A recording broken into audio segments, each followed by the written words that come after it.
नमस्कार, मेरा नाम जय कुमार है और आज हम पढ़ेंगे ततारा वामीरो एक प्रेम कथा। सीबीएसई पाठ्यक्रम के तहत कक्षा 10वीं की हिंदी विषय में ये है। अब देखते हैं। सबसे पहले इस कहानी के पात्रों को देख लें। तो नायक है ततारा। नायक का नाम है ततारा और ततारा का गांव का नाम है पासा और नायिका का नाम है वामीरो और वामीरो के गांव का नाम है लपाती। पासा और लपाती में कई बार विद्यार्थियों में याद करने में लपाती को पासा और पासा को लपाती याद कर लेते हैं, तो ऐसे समय में बड़ी दिक्कत होती है। तो उसको जानने का एक सरल सा और बेहद आसान सा कहें तरीका है। ततारा में 2 आ की मात्रा है, इसलिए पासा में भी 2 आ की मात्रा है। वामीरो में एक बड़ी की मात्रा, एक आ की मात्रा, एक बड़ी की मात्रा है, तो एक आ की मात्रा, एक बड़ी की मात्रा। तो वामीरो लपाती, ततारा पासा, बहुत आसानी से याद कर सकते हैं। अब क्या देखें, वामीरो की माता जी है इस कहानी में और गांव वाले हैं। और अब कहानी शुरू होगी। कहानी शुरू करने से पहले कहाँ की कहानी है उसके बारे में थोड़ा जान लें। पृष्ठभूमि है अंडमान निकोबार द्वीप समूह की, बल्कि कहें निकोबार द्वीप समूह की। तो देख लेते हैं, दोनों को देख लेते हैं। तो अंडमान निकोबार द्वीप समूह कहें तो अंडमान अलग द्वीप समूह है और निकोबार अलग द्वीप समूह है। तो इससे पहले देखते हैं अंडमान को।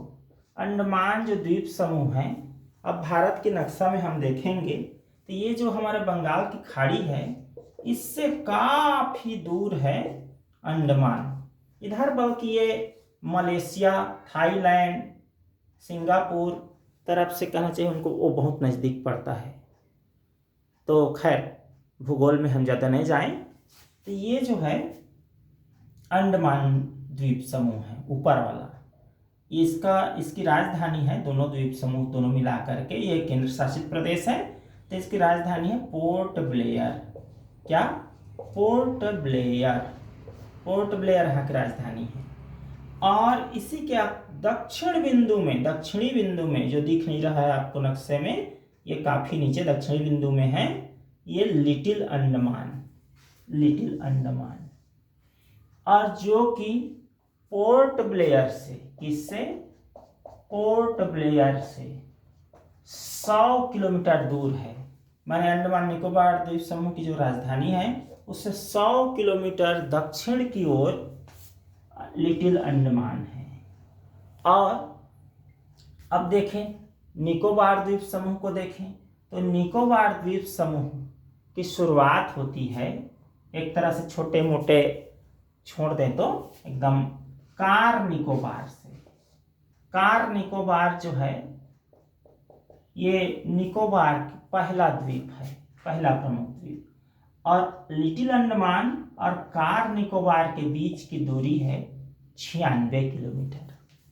ये इसलिए क्योंकि यही कहानी का कहना चाहिए केंद्र बनेगा, इसलिए इसको जानना जरूरी है कि पोर्ट ब्लेयर से लिटिल अंडमान 100 किलोमीटर है और लिटिल अंडमान से कार निकोबार 96 किलोमीटर है। इन दोनों के बीच 96 किलोमीटर की दूरी है। एक तरह से यदि देखें तो ये जो अंडमान द्वीप समूह है उससे काफी दूर, ऐसा नहीं लगता कि अंडमान का है, बल्कि निकोबार से नजदीक पड़ता है। यहाँ से देखिए 96 किलोमीटर है और यहाँ से 100 किलोमीटर है। खैर कहीं का रहे, है तो भूखंड। अब हमको कहानी से ज़्यादा मतलब है, तो कहानी की ओर चलते हैं। तो ये तो आप समझ गए। तो अंडमान और निकोबार द्वीप समूह है, तो निकोबार की जो जनजाति है उन लोगों की ये कहना चाहिए लोक कथा है। और लोक कथा होने के कारण इसमें विश्वास और वहाँ के रहने वाले लोगों का मत, इस पर ज़्यादा ध्यान दिया जाता है। कहानी बड़ी मार्मिक है, तो चलिए चलते हैं। एक सुंदर सा गांव है और गांव का नाम पासा है, आप जान गए। और एक शक्तिशाली युवक है वहाँ, बहुत शक्तिशाली है, नेक है, मददगार है, आत्मीय स्वभाव का है। उनका व्यक्तित्व तो बड़ा आकर्षक है। पारंपरिक पोशाक में अक्सर रहता है वहाँ, निकोबारियों पारंपरिक पोशाक में। और उसके पास एक तलवार है। क्या है? तलवार। और तलवार जो है वो लकड़ी की तलवार है। आप कहेंगे लकड़ी की तलवार, लेकिन उसको वो निकालता नहीं है आमतौर पर, और कभी कोई उसको निकालते हुए नहीं देखे थे। लेकिन अकेले में बड़े बड़े कारनामे कर लेता था, तो लोगों को लगता था कि उसकी जो तलवार है भले लकड़ी की है लेकिन रहस्यमयी है। उस तलवार में दैवी शक्ति है और उसको सदा अपने पास रखता है।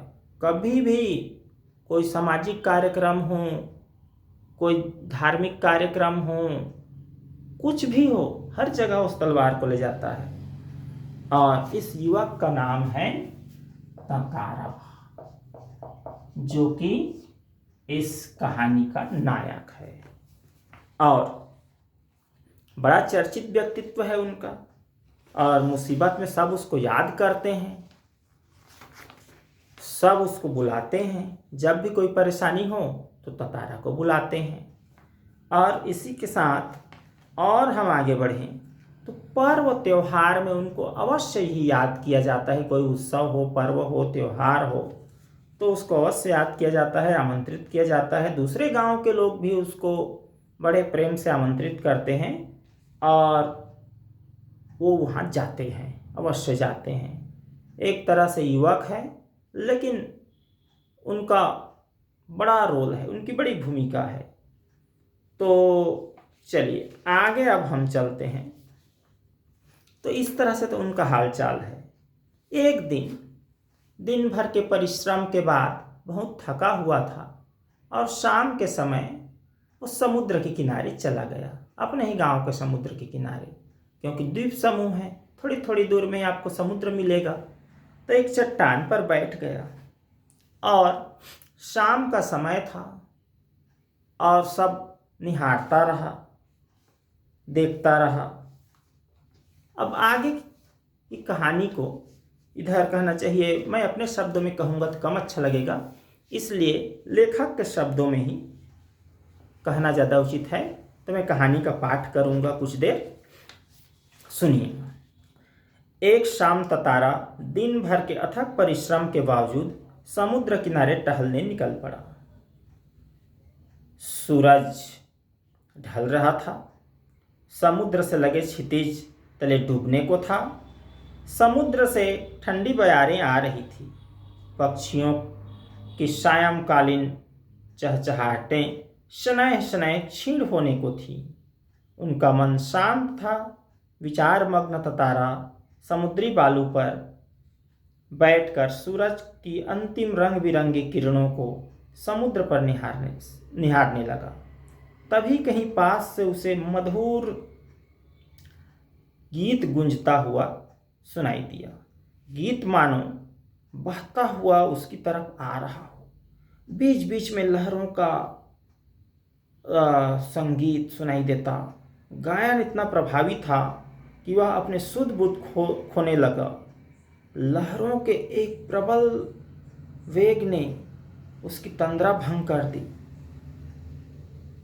और चैतन्य होते हुए भी वह उधर बढ़ने को विवश हो उठा जिधर से गीत के स्वर बह रहे थे। मतलब जो गा रही थी उसको लहर ने बाधित कर दिया, थोड़ा सा वो भीग गई और इसलिए उसका गीत रुक गया और ये उधर चलने लगा ततारा। आगे देखते हैं। तो गीत के स्वर बह रहे थे, वह विकल सा उस तरफ बढ़ने लगा। अंततः उसकी नज़र एक युवती पर पड़ी जो ढलती हुई शाम के सौंदर्य में बेसुध एकटक समुद्र की देह पर डूबते आकर्षक रंगों को निहारते हुए गा रही थी। वह एक श्रृंगार गीत था, प्रेम गीत था। उसे ज्ञात ही ना हो सका कि कोई अजनबी युवक उसे निःशब्द ताके जा रहा है। मतलब उसको पता नहीं था कि कोई उसको देख रहा है। एक का एक ऊंची लहर उठी और इसे भिगो गई, जो मैं पहले ही कह रहा था। वह हड़बड़ाहट में गाना भूल गई। इसके पहले कि वह सामान्य हो पाती, उसे अपने कानों में गूंजती गंभीर आकर्षक आवाज सुनाई दी। तुमने क्या आवाज? तुमने एकाएक इतना मधुर गाना अधूरा क्यों छोड़ दिया? ततारा ने विनम्रतापूर्वक कहा। अपने सामने एक सुंदर युवक को देखकर वह विस्मित हो गई।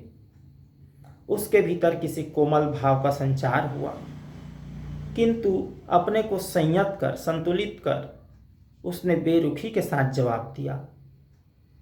हृदय में तो एक प्रेम का संचार हो गया है, लेकिन अपने आप को संतुलित करके बेरुखी से जवाब दे रही, मतलब बनावटी बेरुखी है तो प्रेम, लेकिन जवाब है बेरुखी से। पहले बताओ तुम कौन हो? इस तरह मुझे घूरने और इस असंगत प्रश्न का कारण? अपने गांव के अलावा किसी और गांव के युवक के प्रश्नों का उत्तर देने को मैं बाध्य नहीं, यह तुम भी जानते हो। ऐसा उन्होंने डांटने जैसा जवाब दिया। ततारा मानो सुध बुध खोए हुए था। जवाब देने के स्थान पर उसने पुनः अपना प्रश्न दोहराया। तुमने गाना क्यों रोक दिया? गाओ, गीत पूरा करो। सचमुच तुमने बहुत सुरीला कंठ पाया है। यह तो वामिरो बोलती है, यह तो मेरे प्रश्न का उत्तर ना हुआ। सच बताओ तुम कौन हो? लपाती गांव में तुम्हें मैंने कभी नहीं देखा। ततारा मानो सम्मोहित था उस युवती के प्रेम में। उसके कानों में युवती की आवाज ठीक से पहुंच ना सकी। उसने पुनः विनती की। तुमने गाना क्यों रोक दिया? गाओ ना। युवती झुंझला उठी, चिढ़ गई। वह कुछ और सोचने लगी। अंततः उसने निश्चयपूर्वक एक बार पुनः लगभग विरोध करते हुए कड़े स्वर में कहा, ढीठता की हद है। मैं जब से परिचय पूछ रही हूं और तुम बस एक ही राग अलाप रहे हो, गीत गाओ गीत गाओ। आखिर क्यों? क्या तुम्हें गांव का नियम नहीं मालूम? इतना बोलकर वह जाने के लिए तेजी से मुड़ी। ततारा को मानो कुछ होश आया कि वो क्या कह रहा है, किसको कह रहा है। ऐसा उसको पता चला, क्योंकि अभी तक तो सम्मोहित था, आकर्षित था। तो उसे अपनी गलती का एहसास हुआ और वह उसके सामने रास्ता रोककर मानो गिड़गिड़ाने लगा, माफ़ी मांगने लगा। मुझे माफ़ कर दो, जीवन में पहली बार इस तरह विचलित हुआ हूँ। तुम्हें देखकर मेरी चेतना लुप्त हो गई थी। मैं तुम्हारा रास्ता छोड़ दूंगा, बस अपना नाम बता दो। ततारा ने विवशता में आकर कि इसे कहा। उसकी आंखें युवती के चेहरे पर केंद्रित थी। उसी को बस देख रही थी उसकी आंखें। उसके चेहरे पर सच्ची विनय थी। अब नाम पूछ रहा है, बस माफ़ी मांगते हुए, बस उसके बाद रास्ता छोड़ दूंगा करके। और नायिका के हृदय में भी एक तरलता का संचार हो चुका है और ऐसा सुध बुध खोए जैसी स्थिति से थोड़ा से बाहर निकला है वामिरो। फिर उसके कानों में एक अत्यंत मधुर स्वर सुनाई दिया, या कहें अब तक उनके कानों ने जितने मधुर स्वर सुने थे वो तो मधुर थे ही नहीं। अब जो वो सुनने वाला है उससे मधुर कभी वो सुना ही नहीं था। जीवन का सबसे मधुरतम स्वर उन्हें सुनाई दी, और वो क्या है? वा मी रो, वा मी रो। एक रस घोलती हुई आवाज, वाह मी रो। वाह, कितना सुंदर नाम है। कल भी आओगी न यहाँ? ततारा ने याचना भरे स्वर में कहा। अब वामिरो क्या कहेगी जरा देखते हैं।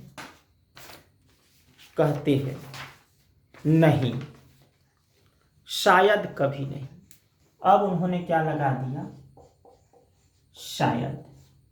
तो अनुभवी लोग तो समझ गए होंगे, नहीं कभी नहीं तक में ठीक था, नहीं आती, शायद कभी नहीं। इससे समझने में कोई दिक्कत नहीं होगी कि निश्चित रूप से आएगी। उसने यानी वामिरो ने अन्यमनस्कता पूर्वक कहा और झटके से लपाती की ओर मुड़ गई और बेसुध सी दौड़ पड़ी। पीछे ततारा के वाक्य गूंज रहे थे। किसके कानों में? वामिरो के कानों में। वामिरो, मेरा नाम ततारा है, ये आवाज गूंज रही थी। कल मैं इसी चट्टान पर प्रतीक्षा करूंगा, तुम्हारी बाट जो होऊंगा जरूर आना। और इस तरह से उधर ततारा भी चल देती है, सॉरी, ततारा खड़ा रह जाता है, वामिरो भी चल देती है और ततारा खड़ा रह जाता है और उसको देखते रह जाता है। अब उसके बाद के आगे की क्या होती है, दोनों की दशा पर विचार करें। तो पहले किसकी दशा पर विचार करें? पहले वामिरो की दशा। वामिरो चली तो जाती है, अब गेंद तो वामिरो के पाले पर है, तो वामिरो की जो दशा होती है बेचैनी भरी होती है। इतना बेचैन वो कभी नहीं हुई रहती है इतनी उम्र की आयु में, इतनी उम्र में। छटपटाहट होती है, बड़ी झल्लाहट होती है और वो भूलना चाहती है उस वाकया, उस घटना को, जो भी हुआ उसको भूलना चाहती है। तो भूलना चाहती है इसलिए ज़्यादा याद आती है वह घटना। वो झल्ला कर दरवाज़ा बंद कर देती है अपने कमरे की और मन को किसी और दिशा में ले जाने की कोशिश करती है। लेकिन ये जो कोशिश है इस कोशिश में सफल नहीं होती, असफल हो जाती है। उनकी आंखें खुली हो या बंद हो, बस एक ही चेहरा छाया रहता है और वह चेहरा है ततारा का याचना भरा चेहरा। ततारा का याचना भरा चेहरा।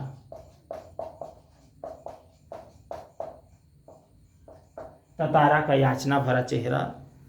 आंखें खुली हो तब भी लगता है कि यहीं पर ततारा है, बंद हो तब भी लगता है कि ततारा है। और देखी तो पहली बार थी ततारा को, लेकिन ततारा के बारे में कहानियां बहुत सुन रखी थी। वामिरो ने अपने लिए जो जीवन साथी का सपना देखा था, जो उन्होंने कल्पना की थी कि मेरा जीवन साथी कैसा हो, बिल्कुल ही वैसा वामिरो ने ततारा को पाया। यह सोचकर उसके हृदय में एक तरलता का संचार फिर से हो जाता है। एक संचार तो उसको देखते ही हुआ था, अब जैसे ही वो कल्पना की थी कि मैं कैसे जीवन साथी चाह रही थी। हर युवती के मन में एक जीवन साथी का सपना होता है, युवक के जीवन में भी होता है। तो वो जो कल्पना किया था वैसा ही, ऐसा जानकर उसके हृदय में फिर से एक तरलता का संचार हो जाता है। स्नेह दौड़ने लगता है उसके हृदय में। लेकिन एक बाधा थी। बाधा क्या थी? दूसरे गांव का होना। यानी ततारा जो है वामिरो का गांव का नहीं था वह युवक। ततारा तो पासा गांव का था। और ये बाधा क्यों थी उसको थोड़ा से हम जाने। निकोबारी जो जनजाति है, उन लोगों का एक नियम था कि जैसे पासा गांव है तो पासा गांव के लोगों का विवाह पासा गांव के लोगों से ही होगा। एक युवक है पासा गांव का, तो पासा गांव की युवती से ही उसका विवाह होगा। और लपाती गांव है तो लपाती गांव का कोई युवती पासा गांव के युवक से विवाह नहीं कर सकता, वह लपाती गांव के युवक से ही कर सकती है विवाह। तो युवक युवतियां अपने ही गांव के युवक युवतियों से विवाह कर सकते थे। तो ये बड़ा कठोर नियम था, इसलिए जो वामीरो का सपना बस सपना रह गया और उसने उस युवक को भूलना ही उचित समझा। लेकिन जितना भूलना चाहिए उतना ही वह युवक रह रहकर याद आने लगा। अब इस तरह से रात भर करीब करीब नींद नहीं आई और 12 घंटे की जो रात थी वह माने 12 वर्षों की रात हो ऐसा लगने लगा, और बल्कि उससे अधिक ही। अब देखें तो ये तो ततारा की दशा, वामीरो की दशा। अब ततारा की क्या दशा है? ततारा भी उतना ही बेचैन था जितना वामीरो बेचैन थी। अब रात तो दोनों की बीत गई, दिन जो है बीत नहीं रहा था। क्यों? क्योंकि मिलने का जो वादा है वह शाम के समय का है। दोनों को शाम की प्रतीक्षा थी और इस शाम की प्रतीक्षा में दिन जो है उनके लिए उबाऊ हो गया। कब बीते ऐसे करके। ततारा अपने जीवन काल में कभी ऐसी प्रतीक्षा उसने नहीं की थी, मानो उसके गंभीर और शांत जीवन में एक हलचल हो। वह अचंभित और रोमांचित था, और दिन उबाऊ तो था लेकिन मिलने के लिए एकदम अचंभित था और रोमांचित था। काफी पहले वह लपाती के समुद्री चट्टान पर पहुंच गया। मान ले जाए, उदाहरण ले लेते हैं, शाम को 5 बजे, तो 5 बजे से पहले 4 बजे बल्कि 3:30 बजे समझ लो वहां पहुंच गया, और वहां पहुंच करके वो इंतजार करने लगा। और इधर वामीरो आई तो नहीं थी, लेकिन इसको भी शाम होने का इंतजार था, बड़ी बेसब्री थी। और उधर ततारा अंधेरा होने लगा। जब आया था तब तो काफी उजाला था, धीरे धीरे सूरज ढलने लगा। पंछियां लौट रहे थे अपने अपने घोंसले में, उनकी चहचहाहटें भी कम होने लगी। करीब करीब अंधेरा होने लगा, लेकिन ततारा की जो उम्मीद है, उसकी जो आशा है वह नहीं टूटी, उसे आस बनी रही। और फिर क्या देखता है, नारियल के झुरमुटों के पार कुछ आकृति दिखाई दी, और उधर उसकी पूरी चेतना जो है दौड़ गई मानो, और देखने लगा। फिर एक घबराहट हुई कि वही है कि नहीं है। फिर थोड़ी देर में खुशी हुई, खुशी मिली। अब जान गए, क्योंकि वह जो है वामीरो ही थी। वह अपने को छुपाती हुई तेज कदमों से आ रही थी। भले थोड़ा इधर कोई देख ना ले ऐसे करके, और सीधा आ करके एकदम से जा करके ऐसे वो ठिठक गई। और दोनों शब्दहीन थे, न ततारा के पास शब्द थे बोलने को, न वामीरो के पास शब्द थे कुछ बोलने को। दोनों शब्दहीन थे। क्या बोलें? रात भर और दिन भर तो सोचते रहे थे, ये बोलेंगे, ऐसा कहेंगे, लेकिन मिलते ही दोनों शब्दहीन हो गए। दोनों के हृदय में स्निग्ध तरलता बहने लगी, प्रेम का संचार होने लगा। न जाने कब तक अपलक एक दूसरे को निहारते रहे, बस देखते रहे, कुछ बोल नहीं पाए। सूरज समुद्र की लहरों में कहीं खो गया, मतलब सूरज पूरी तरह से ढल गया, अंधेरा हो गया। अचानक वामीरो को थोड़ा से होश आया मतलब होश में थी, थोड़ा ध्यान आया, और वह अपने घर की ओर दौड़ पड़ी। ततारा न जाने कब तक निश्चल, शब्दहीन, विचारहीन खड़ा रहा। विचार भी खो गया था ततारा का, कुछ सोच नहीं रहा था, बस था। अब क्या था, दोनों इस तरह रोज मिलने लगे, लगाव होने लगा। लगाव तो पहले ही हो गया था, लगाव बढ़ने लगा और उन लोगों का जो लगाव है, प्रेम है, वो समर्पण में बदलने लगा, शुद्ध सात्विक प्रेम। और जब ऐसा हो तो रहीम का वह दोहा याद आता है, खैर खून खांसी खुशी वैर प्रीति मदपान, रहीमन दावे ना दबे जानस सकल जहान। तो प्रीति जो है, प्रेम जो है, किसी के छिपाने से नहीं छिपता। तो गांव के युवकों को सबसे पहले पता चलता है युवतियों के बारे में, तो पता चल गई, बातें बढ़ने लगी। और केवल बातें बढ़ती तब तो ठीक था, अफवाहें भी उड़ने लगी। जितना कुछ हो रहा था, केवल मिलते थे, बातें करते थे, लेकिन इन लोग उसको बढ़ा चढ़ाकर वर्णन करने लगे। और फिर गांव का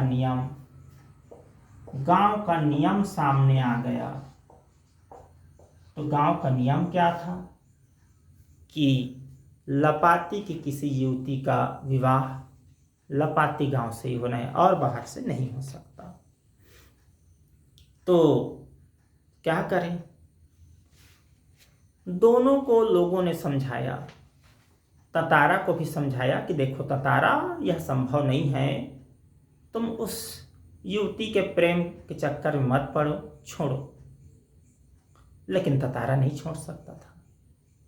वामीरों को भी खूब समझाया गया, उसकी माँ समझाई, गांव वाले जो उसके हितैषी थे वो समझाए कि ये संभव नहीं है, इतना कठोर नियम है, दूसरे गांव के युवक से विवाह नहीं हो सकता, उसे संपर्क नहीं रखा जा सकता, छोड़ो।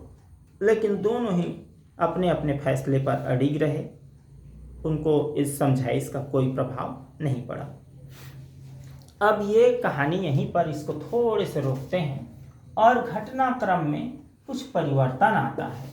अब क्या परिवर्तन आता है, उस गांव में, कौन से गांव में, पासा गांव में। पासा गांव किसका गांव था, ततारा का।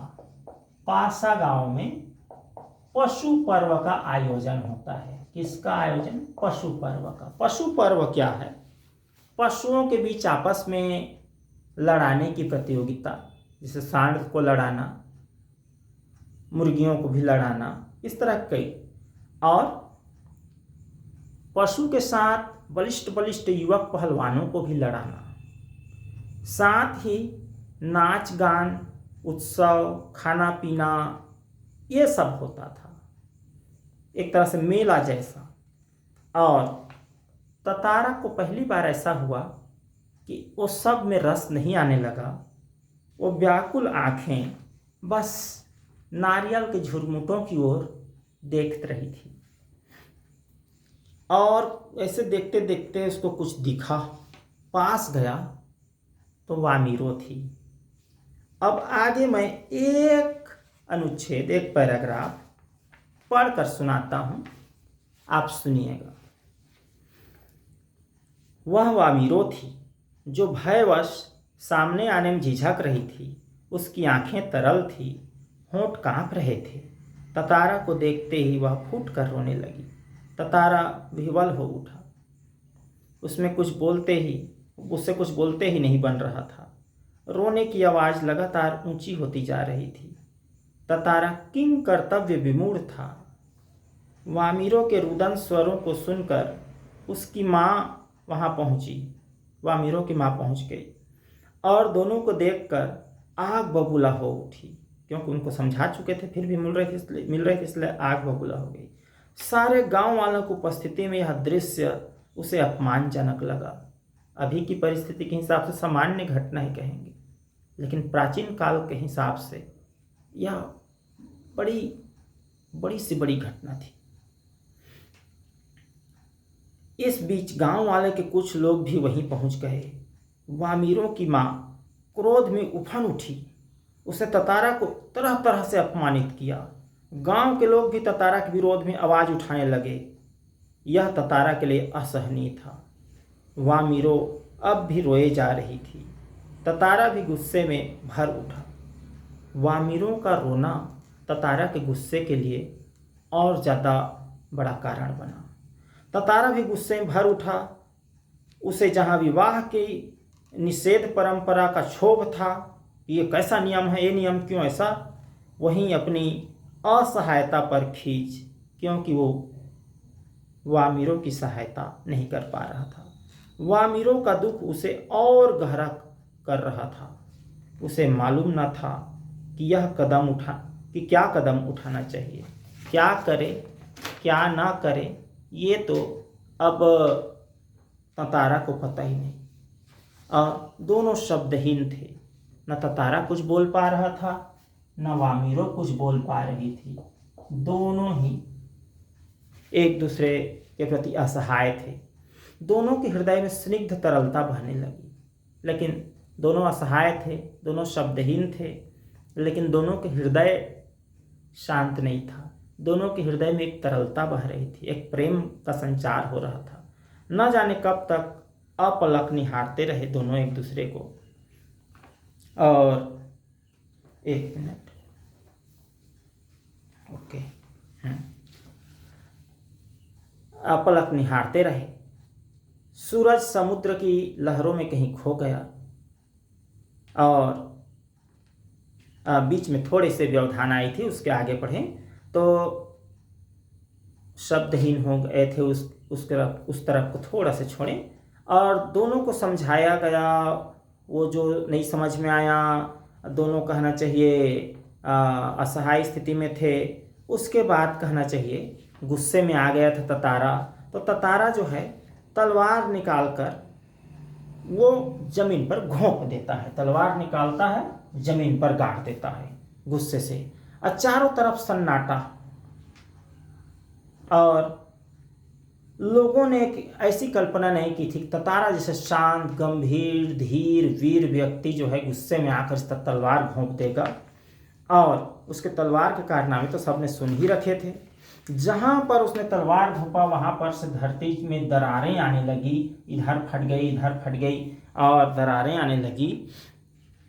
और तलवार को ऐसे घोंप दिया और इधर से खींचता हुआ एक छोर से दूसरी छोर तक ततारा जो है वो चला गया। और जैसे जैसे चलता जा रहा था वैसे वैसे धरती दो टुकड़े में फटती जा रही थी।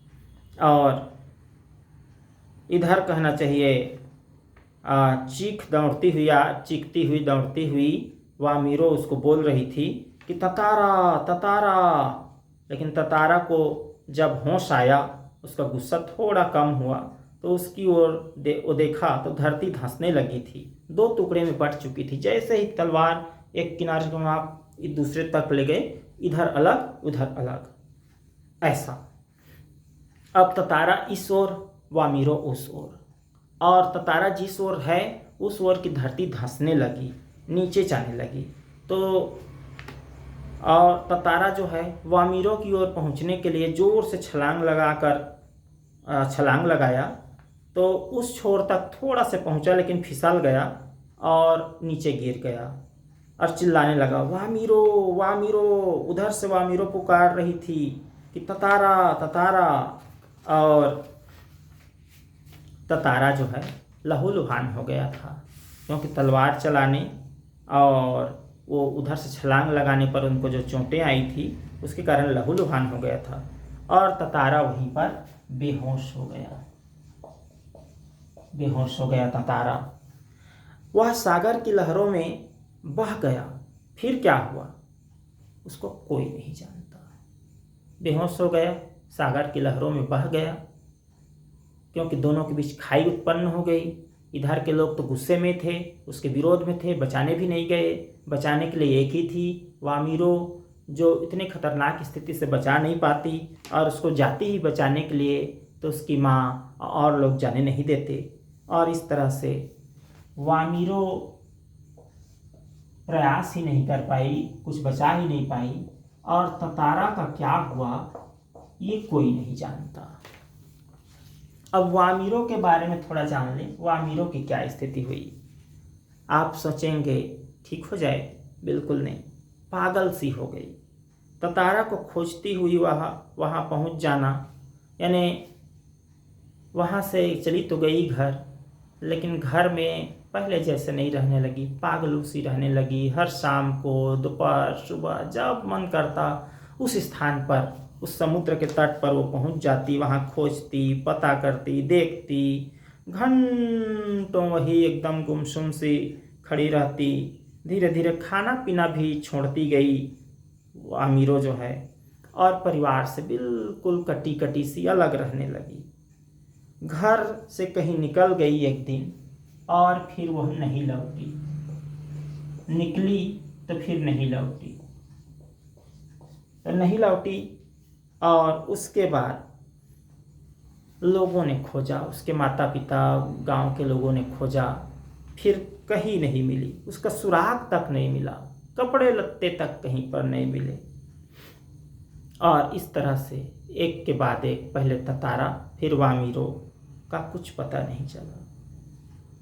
और आज न ततारा है न वामिरो, किंतु उनकी प्रेम कथा निकोबार के हर घर में सुनाई जाती है। उनकी अमर प्रेम कहानी को हर घर में सुनाई जाती है। आगे अब निकोबारियों का क्या मत है इसमें, निकोबारियों का मत, तो निकोबारी लोग कहते हैं कि पहले कार निकोबार और लिटिल अंडमान, कौन कौन सा, कार निकोबार, जो हम भौगोलिक स्थिति बता रहे थे शुरू में, कार निकोबार जो ऊपर में है, और लिटिल अंडमान, कार निकोबार नीचे है और लिटिल अंडमान ऊपर है। अंडमान क्योंकि ऊपर है उत्तर में, और इसलिए ऊपर है। इन दोनों के बीच में जो 96 किलोमीटर की दूरी है, तो कहते हैं कि पहले ये दोनों एक ही द्वीप थे, अलग अलग नहीं। और ततारा के द्वारा तलवार घोंपकर काट देने, जमीन को काट देने के बाद 2 भाग में विभक्त हो गया और उनके बीच 96 किलोमीटर की दूरी हो गई, ऐसा निकोबारियों का मत है। अब परिणाम क्या हुआ, आखिरी में निष्कर्ष क्या निकलता है, तो गांव के लोग पहले तो आक्रोशित थे ततारा के प्रति, वामिरो के प्रति, इन लोग नियम तोड़ रहे हैं, गड़बड़ कर रहे हैं, सही नहीं है। और चूंकि वामिरो अत्यंत सुंदर सुशील, उसके गुणों का बखान नहीं कर पाए हैं पाठ में, तो जैसे एक सपनों की युवतियों का वर्णन कर सकते हैं, उससे कहीं अधिक ही वो गुणवान, गुणवती और शीलवती थी, हर तरह से सुंदर और अच्छी थी। तो वो जो लपाती गांव के जो युवक थे, वो तो और ना चाहकर भी ऐसा कहते थे कि नहीं नहीं, दूसरे गांव से विवाह नहीं हो सकता, ताकि अपने गांव के युवक लोगों को लगे कि हमें मिल जाए। खैर, उसके बाद दोनों की कहना चाहिए, इस घटना के बाद कहें मृत्यु उनके शरीर तो मिले नहीं, लेकिन अब मिला ही नहीं कुछ, तो मान लेते हैं मृत्यु हुई। तो उसके बाद लोगों में एक पश्चाताप हुआ, और पश्चाताप के भाव में फिर उन लोग गांव के नियम को बदले कि एक गांव का युवक दूसरे गांव की युवती से, या दूसरे गांव की युवती किसी और गांव के युवक से विवाह कर सकता है। इस नियम को बदले और धीरे धीरे उन लोग वैवाहिक संबंध बनाने लगे। तो ये है ततारा वामिरो एक प्रेम कथा। बहुत बहुत धन्यवाद। आपको वीडियो पसंद हो तो लाइक करें, शेयर करें और चैनल को सब्सक्राइब अवश्य करें। धन्यवाद।